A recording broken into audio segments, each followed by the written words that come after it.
فتحتنا الله أنصارنا وأن والدينا ومشايخنا أهل الحقوق علينا عن جميع المسلمين والمسلمات والمؤمنين والمؤمنات وأن الله يرزقنا العلم والعمل ويحفظنا من الزيغ والزلل وأن الله يغفر ذنوبنا ويذهب عنا غيظ قلوبنا ويجرنا من مضلة الفتن ما ظهر منها وما بطن وأن الله يحفظ علينا الإسلام والإيمان ويختم لنا بالحسنى وإلى حضرة النبي محمد صلى الله عليه وسلم الفاتحة.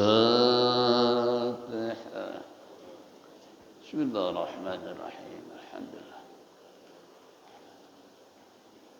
إياك نعبد وإياك نستعين صراط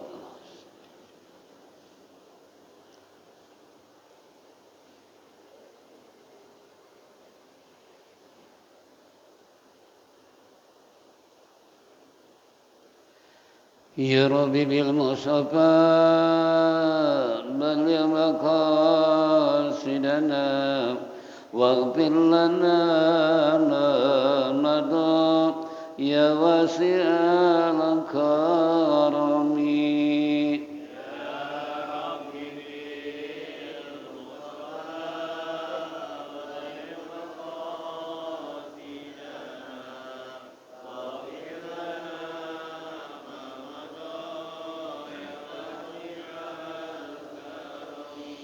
بسيد الخلق شمس الحق معتصم محمد خير معصوم ومعتصم يا رب بالمصطفى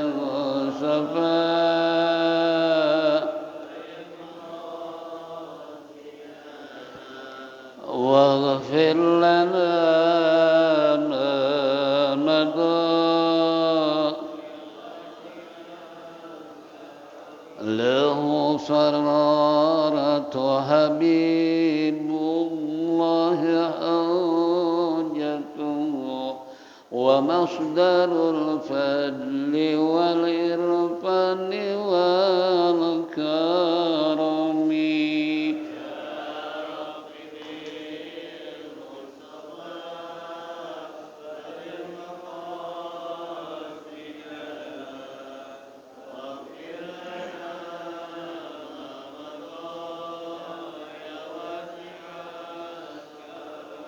أصل الوجود وروح الكون بهجته زين الشمائل والأدب والشيم يا رب بالمصطفى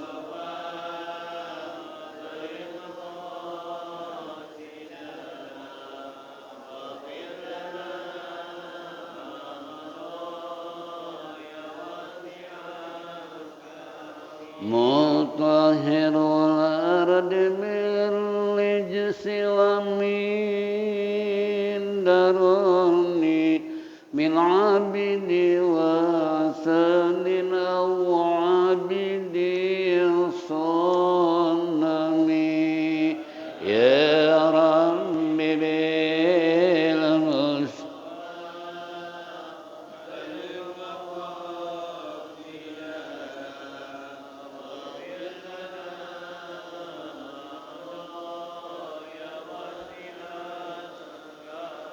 لله من ملك ذي الإنسان من سكر خير البريات من عرب ومن عجم يا رب بالمصطفى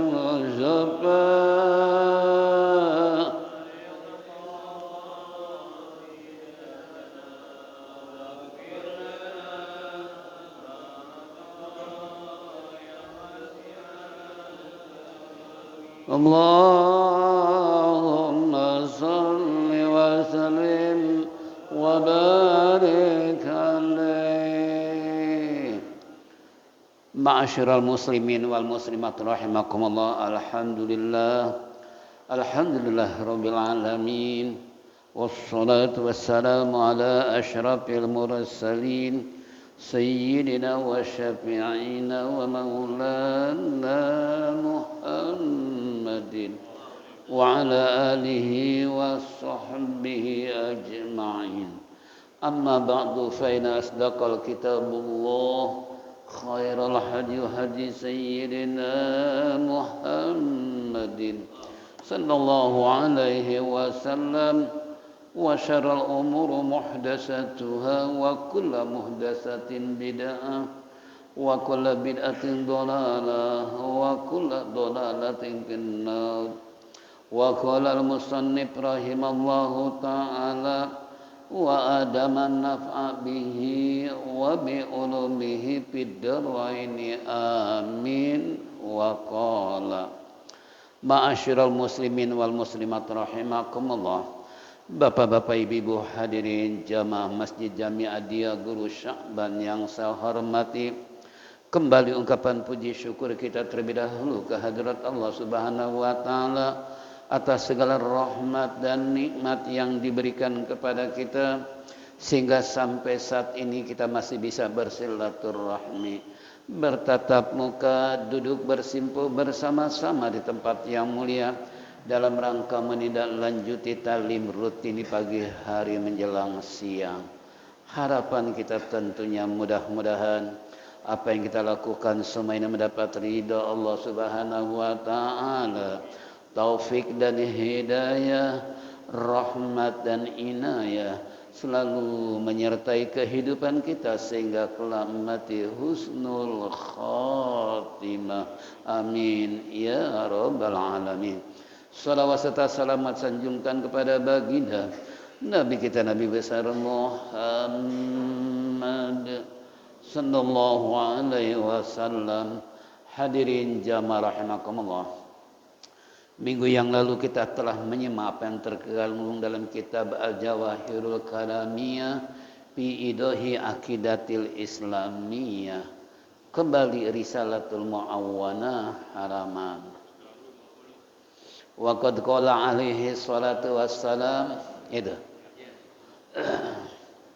la tazalu ta'ifatum min ummati zahirina 'alal haqqi la yadurruhum man nawa'ahum hatta ya'tiya amrullah ulaika nujumul ardi wa humanul amanah wa nuwabul mustafa wa warasatul anbiya radhiyallahu anhum wa radu'an ulaika hizbullah ala inna hizbullahi humul muflihun. Wallahu a'lam bisawab. Sebelum jauh melangkah bacaan kita tentang masalah yang lain, namun Al-Fakir ingin menjelaskan terlebih dahulu di mana telah bersabda Nabi Muhammad sallallahu alaihi wasallam, la tazulu ta'ifatum min ummati zahirina 'alal haqq. Tidak akan henti-hentinya, yakni senantiasa suatu golongan atau kelompok di antara umatku yang lahir 'alal haqqi, yaitu menegakkan kebenaran, la yadurru, tidak akan membahayakan atau tidak akan bahaya dengan sebab menegakkan kebenaran tersebut, man nawa ahamu, dan lebih-lebih adalah orang yang istilahnya memusuhi orang yang membela kebenaran, hatta yati amrullah, sehingga akan datang perintah Allah Subhanahu wa taala. Ulaika nujumul ardi, di antara kelompok umatku yang lahir nanti yang selalu membela kebenaran adalah bagaikan bintang-bintang di bumi. wa hummalul amanah, dan mereka adalah pembawa-pembawa amanah, wan nuwabal mustafa, dan mereka sebagai pengganti-pengganti nabi kita sebagai nabi pilihan, wa warasatul anbiya, dan mereka adalah pewaris nabi. Radhiyallahu anhu, di mana Allah ridho kepada mereka, waradu anhu, dan mereka pun ridho kepada Allah. Ulaika hizbullah, ala inna hizballahi humul muflihun. Di mana kata musannif, mereka adalah golongan-golongan atau pasukan-pasukan yang ketahuilah oleh kamu, inna hizballahi humul muflihun, di mana golongan-golongan mereka adalah orang yang beruntung dunia maupun akhirat. Jadi kalau saja kita ingin menjadi orang yang beruntung, orang yang nanti dikumpulkan oleh Allah, di mana Allah ridho kepada mereka, mereka pun ridho kepada Allah, dan mereka tidak akan dapat bahaya dari manapun sekalipun dari musuh. Siapa dia yang senantiasa untuk membela kebenaran? Nah, dalam kondisi zaman sekarang, berbicara kebenaran betapa sulitnya. Yang ada jika orang melakukan kebenaran, diapain? Dihalangi, ditinggalkan. Bayangin. Tapi kalau berbuat jahat, berbuat zalim, orang-orang yang suka bohong malah justru dipuji, disanjung, dan lain sebagainya. Sekarang udah terjadi belum? Nih, bagaimana upaya kita sebagai umat Rasulullah yang dikatakan oleh baginda Rasulullah SAW tadi, la tazulu ta'ifatum min ummati zahirin al-haq. Senantiasa kelompok-kelompok dari umatku mereka yang tampak, yang jelas untuk membela kebenaran, la yaduruhum, jangan khawatir, tidak akan menimpa kepada mereka bahaya ataupun keburukan. Yang penting niatkan kita untuk membela yang benar. Maju tak gentar bela, jangan maju tak gentar bela yang bayar. Alhamdulillah zaman sekarang maju tak gentar bela yang bayar. Alhamdulillah. Ada yang suka dibayar sih? Ada yang suka dibayarnya? Ini enggak akan bahaya kata baginda Rasulullah. Enggak dijamin oleh Nabi. Yang penting niatkan untuk membela kebenaran. Siapapun yang akan menerjang, siapapun yang akan memusuhi orang-orang yang membela kebenaran, ingat bahwa innallaha ma'ana. Allah bersama kita dimanapun kita berada. Yang penting niatkan untuk membela kebenaran. Karena kesuksesan seseorang kalau melakukan perbuatan, syaratnya niat yang benar. Tapi kalau melakukan sesuatu niatnya enggak benar, jangan harap akan sukses apalagi berhasil untuk dijadikan pemanfaatan oleh umat di masa yang akan datang kalau salah niat. Makanya di sini peranan niat itu sangat penting seiring dengan hadis innamal a'malu binniyat, segala sesuatu pekerjaan sempurna kalau diawali dengan niat. Ini contoh. Makanya Al-Fakir mengingatkan kepada para jamaah, yuk kita upayakan bela yang benar. Jangan bela yang bayar. Jangan bela yang tidak benar. Apalagi zaman sudah sedemikian rupa yang dianalisa oleh Rasulullah SAW, ada 5 kerugian buat umat Rasulullah, di antaranya yuhibbunad dunya wa yansawna akhirat.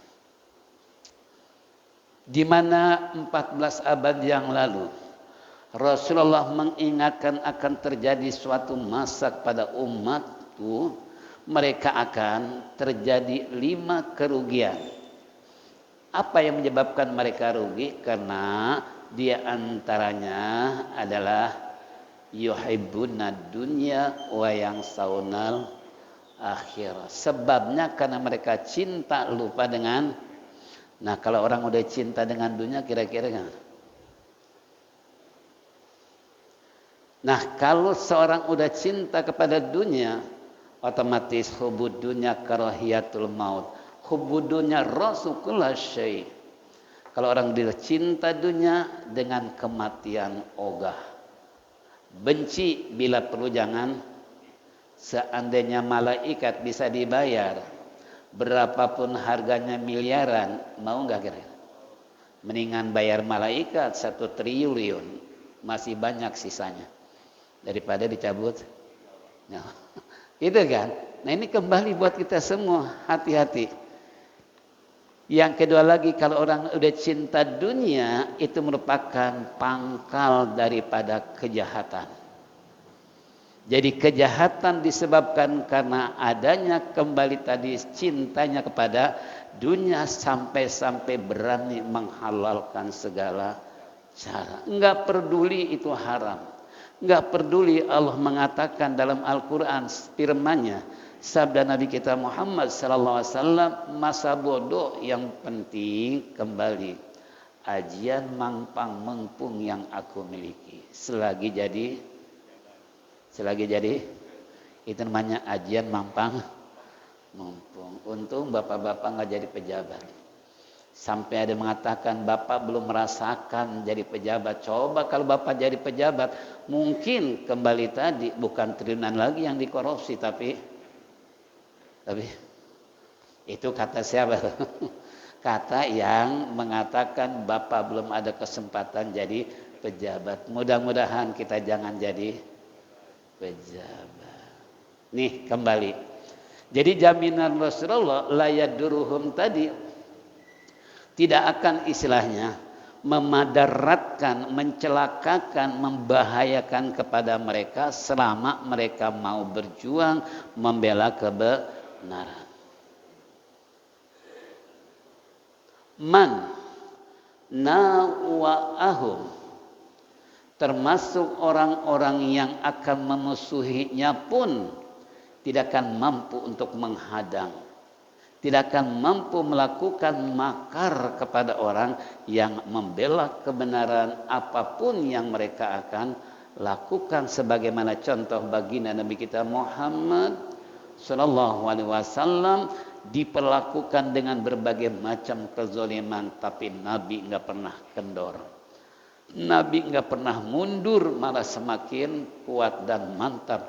Karena Nabi tahu ini adalah kebenaran yang harus ditegakkan di alam dunia. Akhirnya kita bisa merasakan Islam dari berbagai macam negara dan dunia malah semakin maju dan semakin berkembang. Itu perjuangan Nabi karena membela kebenaran.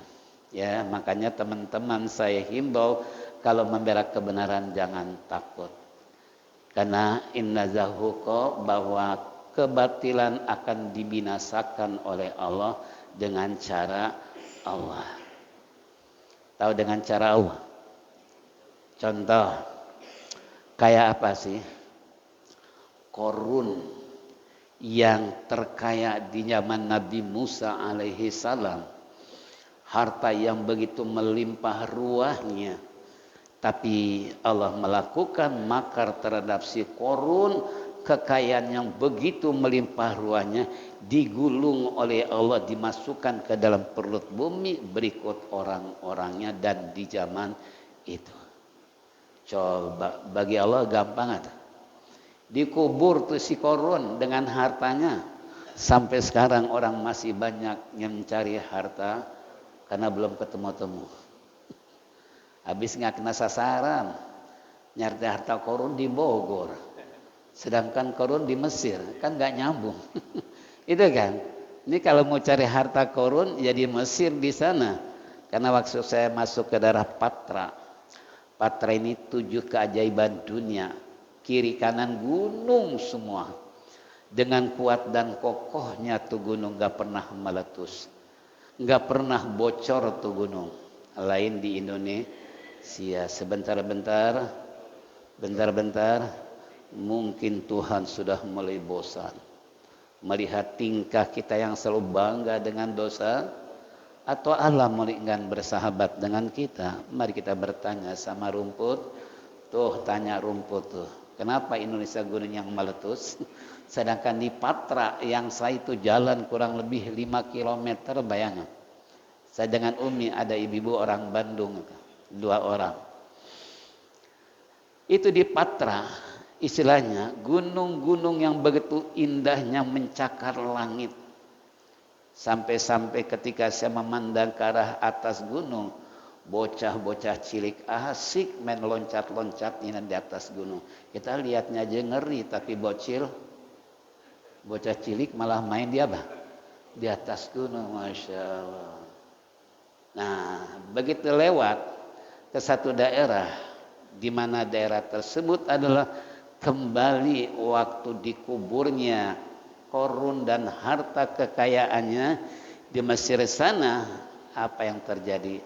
Sampai sekarang dikenang oleh manusia dari berbagai macam dunia. Inilah wilayah Korun dulu yang oleh Allah di bumi hanguskan orangnya dan hartanya ke dalam perut bumi. Tuh, bagi Allah nggak ada kesulitan, dalam sekejap mata ludes kekayaan. Apalagi si Firaun sebagai raja yang mengaku ana rabbukumul a'la, aku adalah Tuhan yang paling tinggi. Bayangin, oleh Allah dimatikan dalam tragedis yang sangat luar biasa, digulung oleh ombak laut, dikeramkan di dalam laut merah. Coba, siapa yang bisa melawan Firaun? Tapi dengan Allah cukup, dengan air saja menggulung Firaun seketika, maka Firaun mati tenggelam di dalam laut. Itu bagi Allah gak ada kesulitan. Raja Namrud terkenal tinggi besar, kuatnya luar biasa. Lalu makar mereka ingin melakukan sesuatu yang menghalangi nabi-nabi pada saat itu. Apa yang Allah lakukan? Hanya diutus seekor binatang yang namanya apa? Laron. Tahu laron? Laron kalau ada penangka matang tuh suka berkerumun tuh. Kan binatangnya kecil-kecil loh. Ini luar biasa. Oleh Allah cuma dimasukin satu laron doang ke telinganya, di telinga saking beratnya, sakit kepala, minta dipukul tuh kepalanya. Udah dipukul, kemudian laron keluar lagi. Udah aman, tenang, masuk lagi. Coba, karena pukulan sering bertubi-tubi, akhirnya otomatis kepalanya menjadi. Bagi Allah nggak ada kesulitan untuk menghancurkan orang-orang yang membuat makar dengan Allah Subhanahu wa Ta'ala. Ini baru 3 contoh, belum yang lain. Raja Abraha kayak apa sih? Ketika hendak menghancurkan Ka'bah, 50 hari kemudian, ada mengatakan 30 hari kemudian setelah itu dilahirkan Kangjeng Nabi kita Muhammad. Coba, ini Abraha ingin membuat tandingan Mekah, yakni Ka'bah, dibuat di negeri Yaman supaya manusia jangan datang ke Mekah, tapi pindah. Dia membuat gereja terbesar dan termewah di dunia pada saat itu. Ini Raja Abraha, karena dia ingin negaranya di Yaman diramaikan sebagaimana orang Islam meramaikan Ka'bah di tengah-tengah Masjidil Haram. Ini cerita singkat. Begitu Raja Abraha membawa pasukan sampai 60.000 pasukan, di mana Abraha mengendarai seekor gajah namanya si Mahmud. Tuh, ada yang nama si Mahmud? Ada nggak? Namanya Mahmud, gajah terbesar. Maklum raja, nggak mau kalah set. Tapi ironisnya nih si Mahmud, kalau seandainya diajak ke arah Ka'bah, langsung melenceng. Langsung dia melengos, nggak mau, sampai pukulan bertubi-tubi dengan pecut yang sangat keras. Gajah masa bodoh. Kalau bahasa kitanya nih, kata gajah, gue sih lebih baik mati daripada menghancurkan Ka'bah. Coba sampai segitunya. Ya, yang akhirnya benar, belum sampai ke Masjidil Haram, Allah sudah melakukan makarnya. Makanya kata Allah, wa makaru wa makarallah wallahu khairul makirin. Ente boleh punya rencana, kata Allah. Saya juga punya rencana, cuman rencana yang paling bagus rencana siapa? Rencana yang paling bisa menggulkan rencana hanya rencana Allah. Benar, begitu dia izin intelijen kepada kakeknya Nabi kita Muhammad, Tuhan, Abdul Muthalib, kami pasukan gajah dikomandoi oleh Raja Abraha hendak menghancurkan Ka'bah. Kakeknya dengan santai menjawab, saya hanya sekedar penjaga Ka'bah yang diamanati oleh orang-orang Quraisy untuk menjaga Ka'bah. Nah, kalau Anda ingin menghancurkan silakan, tapi ingat, ini ada yang punya Tuhan yang Maha Esa. Begitu istilahnya beberapa jarak yang dilakukan oleh Raja Abraha, maka turunlah ayat surat Alam Tara Kaifa Fa'ala Rabbuka bi bil fil alam yaj'al kaidahum fi tadlili wa arsala alaihim tayran ababila tarmihim bihijaratin min sijilin faj'alahum ka'asfim. Kalau bisa tuh baca surat itu, wakafnya harus benar-benar. Contoh nih, di Masjid Al-Hijrah ada imam, diulang-ulang bacanya. Contoh, alam yaj'al kaidahum fi tadlili wa arsala alaihim tayran ababil ababila tarmihim bihijaratin min sijilin fajalahum ka'asfim makul. Ada orang, kenapa sih dibaca surat ayat tersebut diulang-ulangnya? Pertanyaannya, itu ditinjau dari segi makna, arti ayat tersebut, karena alam yaj'al kaidahum fi tadlil. Nah, ini ayat kan belum sempurna. Itu kan? Wa arsala alaihim itu pun belum sempurna. Setelah wa arsala alaihim tayran ababila tarmihim bihijaratin min sijilin fajalahum ka'asfim makul. Itu sempurna, karo suara napas bisa sampai ke akhir ayat, jangan wakaf di tengah-tengah. Kenapa? Karena tadi tuh wa arsala alaihim tayran ababil alam taro kaifa fa'ala rabbuka bi ashabil fil. Apakah kalian enggak melihat? Apa kalian enggak menyaksikan bagaimana Allah di mana pasukan-pasukan gajah yang dikomandoi oleh Raja Abraha yang zalim, yang ingin memindahkan Mekah ke Yaman karena sentimental, karena iri kan, sebab iri doang tuh. Jadi kalau orang yang iri siap-siap kayak Raja Abraha. Makanya kita jangan suka iri sama orang lain. Bagi Allah nggak ada kesulitan ya untuk menghancurkan orang yang iri, dengki, hasud karena keberhasilan orang lain. Itu faktor penyebab dengki, hasud kan karena nggak mau melihat orang lain sukses, senang, bahagia. Bagaimana supaya dia hancur? Maka dia melakukan makar dengan berbagai macam cara. Nah, ingat nih cerita Abraha. Karena sentimen dengan Allah ingin menghancurkan Ka'bah, makanya kata Abdul Muthalib, kakeknya baginda Rasulullah, saya tidak hak untuk istilahnya, jika Anda ingin menghancurkan Ka'bah silakan, karena tidak ada hanya dipercayakan untuk menunggu Ka'bah ini. Kalau Anda menghancurkan, please silakan. Nah, tadi tuh alam tara kaifa fa'ala rabbuka bi ashabil fil alam yaj'al kaidahum fi tadlil wa arsala alaihim tayran ababila tarmihim bihijaratin min sijilin fajalahum ka'asfin. diutus oleh Allah pasukan burung ababil seiring dengan jumlah pasukan Raja Abraha. Karena instruksi Allah, setiap satu burung harus membawa satu batu yang sudah digodok di dalam api neraka, bukan bulanan tapi tahunan. Nah, begitu warsala alaihim tayran ababil, dikirim pasukan burung di atas mereka, masing-masing satu burung melemparkan batu kepada sesuai dengan nama masing. Padahal waktu itu percetakan belum ada.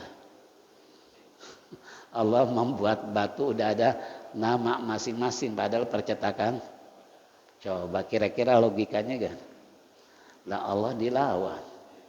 Iya kan? Allah maha besar, maha kuasa, dilawan. Benar, pas begitu istilah warsal alaihim tayran ababil tarmihim bihijaratin min sijil, mereka melemparkan batu-batu yang sijil, yang telah digodok dalam api neraka sehingga kayak apa. Nah, faja'alahum ka'asfin makul, setelah dilemparkan satu batu kepada satu orang, maka di sana boro-boro hendak melangkah tu gajah menghancurkan Ka'bah, yang ada tubuh mereka persis bagaikan daun dimakan ulat. Jadi belum sampai ke tujuan, garuk sana garuk sini, meleleh itu darah, meleleh apa yang ada dalam tubuhnya saking panasnya, gatalnya. Nah, tubuh mereka persis kayak daun dimakan. Akhirnya mereka mati, isinya berkalang tanah seiring dengan gajah dan sebagainya. Itulah makar Abraha, ternyata oleh Allah diapain? Masih banyak cerita tentang raja-raja zaman dahulu oleh Allah dihancurkan. Kenapa? Karena Allah enggak suka manusia yang membuat kerusakan di permukaan bumi. Wala tufsidu fil ardi ba'da islahiha, jangan kamu merusak di permukaan bumi setelah aku perbaiki. Itu udah janji Allah. Ini kembali.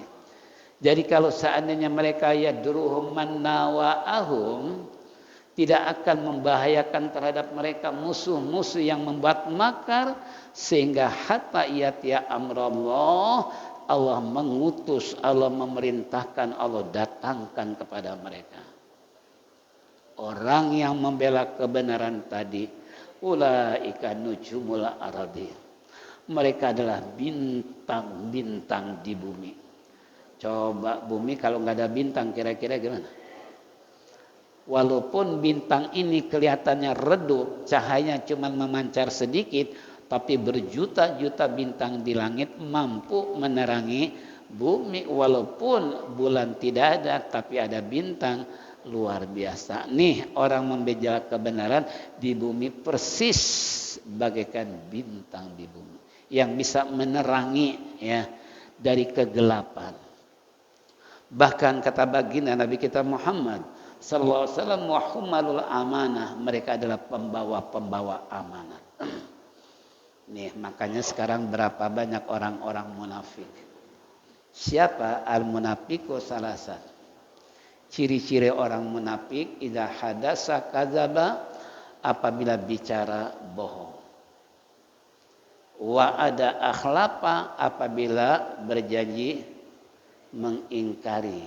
Wa utimina khana, apabila diamanati berkhianat. Ini orang munafik. Nah sekarang banyak gak orang munafik? Banyak orang munafik. Ini salah satu contoh kata baginda. Itu ciri-ciri orang munafik kalau bicara bohong. Yang kedua, kalau dia janji mengingkarinya. Kalau dia diamanati berkhianat. Itu termasuk kategori ciri-ciri orang munafik. Nah orang yang membela kebenaran, dia akan membawa kebenaran dengan membawa amanah yang disampaikan oleh Allah dan baginda Nabi kita Muhammad. Yang ketiga, hikmah orang yang membela kebenaran. Wan nuwabul mustafa, mereka adalah nawabu, pengganti-pengganti Nabi Mustafa sebagai pilihan. Nah, di sini lebih jelas kalau orang-orang membela kebenaran itu mereka adalah yang mengganti Nabi yang dipilih oleh Allah untuk selalu membela kebenaran. Begitu juga umatnya, jika ada di tengah-tengah masyarakat, negara, bangsa yang siap membela kebenaran, itu mereka merupakan pewaris para Nabi. Makanya Rasulullah menyatakan al-ulama warasatul anbiya. Ulama adalah pewaris Nabi. Nih kembali. Jadi hikmahnya yang membela kebenaran tadi. Nah, yang terakhir radhiyallahu anhum wa radu'an ulaika hizbullah ala inna hizballahi humul muflihun. Yang terakhir, setelah mereka upaya maksimal untuk membela kebenaran dimanapun mereka berada, enggak takut dengan makar yang ingin menghancurkannya, enggak takut dengan program-program yang melawan kebenaran. Tidak sedikit pun dia rasa takut, karena yakin intang surallah yang surukum wal sabit aqdamakum. Jika kamu menolong agama Allah, Allah akan tolong. Jangan khawatir. Makanya semalam beberapa minggu pengajian libur, rupanya masjidnya lagi direnovasi. Itu kan, kata panitia modalnya sekian, tapi setelah jadi sekian ratus juta. Alhamdulillah, gak disangka ya, istilahnya modal segitu mirisnya, tapi pendanaan begitu banyaknya ternyata. Sampai saya bilang Sa'ban tuh modal 40 juta sampai selesai berapa miliar? 2, coba. Kenapa? Karena kita yakin ini rumah Allah, ini Baitullah. Kenapa kita mau membangun bingung? Kan Allah janji intang sulallaha yang surukum. Jika kamu menolong agama Allah, termasuk membangun rumah Allah, membana masjidan fid dunya, banallahu baitan fil jannah. Siapa yang membangun masjid di dunia, Allah akan bangunkan rumah di dalam surga. Amin ya rabbal, terutama yang sudah membangun masjid sabar. Amin ya rabbal, itu janji Nabi. Ya, makanya saya bilang jangan khawatir. Kita punya modal 40 juta kok ketika membangun sabar. Setelah jadi ternyata 2M lebih. Dari mana tuh duit? Karena kita sama wa yusabbit aqdamakum, kami memegang prinsip yakin masjid harus jadi. Ternyata jadi. Idza arada syai'an ayakuna lahu kun fayakun. Apabila menghendaki sesuatu jadi, niscaya jadi. Asal pegang prinsip. Prinsip itu keyakinan. Jangan kendor, jangan ragu, niatkan. Allah tidak akan membiarkan hambanya untuk menyia-nyiakan waktu, untuk istilahnya tidak membangun rumah Allah di permukaan bumi. Ini saya bilang semalam, saya bilang seperti itu. Kalau membangun rumah Allah jangan takut, ya, jangan khawatir. Mungkin masyarakat nggak nyumbang, tapi akan ada hamba Allah tiba-tiba datang bawa duit. Itu kan, ini contoh ya. Makanya kebenaran itu jangan takut. Ya, karena di sini Allah akan bela. Allah akan menunjukkan bahwa orang ini membela kebenaran dan membangun rumah Allah. Apapun yang diprogramkan dengan niat yang baik ingin mendapat ridha Allah, tidak akan Allah sia-siakan. Pasti akan sukses. Asal pegang prinsip. Yakin bahwa Allah akan menolong orang yang menolong agama Allah. Kenapa kita harus takut? Nih, kembali kepada kita berjuang dalam membela kebenaran, sekalipun titik darah penghabisan, jangan takut. Ya, jangan khawatir dengan landasan, jangan maju tak gentar gara-gara bela yang bayar. Jangan, hindarkan itu. Cukup bayaran hanya dari Allah, sibgot Allah. Itu kan. Itu Allah ada janji. Inilah hadirin, kalau kita ingin berbahagia, sukses dunia dan akhirat, Allah ridho kepada mereka, dia pun ridho kepada Allah dengan cara membela kebenaran. Masih ada waktu? Berapa menit? 4 menit lagi. Ada masalah? Iya. Jundullah sama Hizbullah. Ya sebetulnya sih bedanya tipis ya antara Hizbullah dengan Jundullah. Jundu itu kan pasukan-pasukan Allah. Bala tentaranya Allah. Itu namanya apa? Jundud. Nah Hizbullah itu pun ya hakikat sama, yaitu sebagai pasukan-pasukan Allah yang membela kebenaran, atau kelompok-kelompok yang siap maju tak gentar bela yang benar. Itu namanya Hizbullah. Nah kalau kita sudah punya niat sebagai Hizbullah atau Jundullah tadi, kembali perjuangan Rasulullah kayak apa sih? Karena landasan mereka li'ila kalimatillah, untuk menegakkan, meninggikan agama Allah. Otomatis Allah tolong terhadap baginda Nabi kita Muhammad SAW dan para sahabat. Itu contoh antara Jundub dan Hizbullah. Cuman biasanya di kalangan politik nyebutnya Hizbullah ya.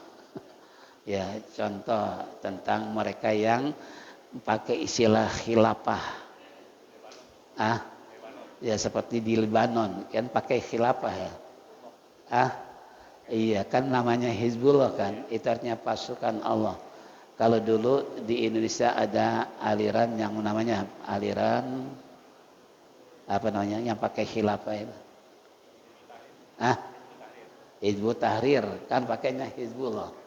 Ya, itu sama, itu dari Lebanon. Ini kembali kepada kita untuk menyamakan makna mufradatnya, maka Hizbullah dengan Jundullah pada hakikatnya sama, pasukan atau golongan atau bala tentara Allah yang siap berjuang membela kebenaran. Itu namanya Hizbullah. Nah, mereka dijamin humul muflihun, mereka akan mendapatkan keberuntungan dunia dan akhirat. Inilah hadirin jamaah rahimakumullah, masalah kita yang membela kebenaran, Allah akan bela mereka sampai titik darah penghabisan. Insyaallah nanti paslun wa alaika yatasini mu'taqidaka wa islahihim wa takimihim ala minhajil firqatin najiyah. Insyaallah. Mudah-mudahan Allah panjangkan umur, sehat walafiat, bertemu kembali di Sabtu yang akan datang dalam kajian yang lain, kitab Tafsir Jalalain. Tafsir Jalalain insyaallah minggu yang akan datang. Mari kita tutup dengan dzikir tauhid. Falyatafaddal masykura.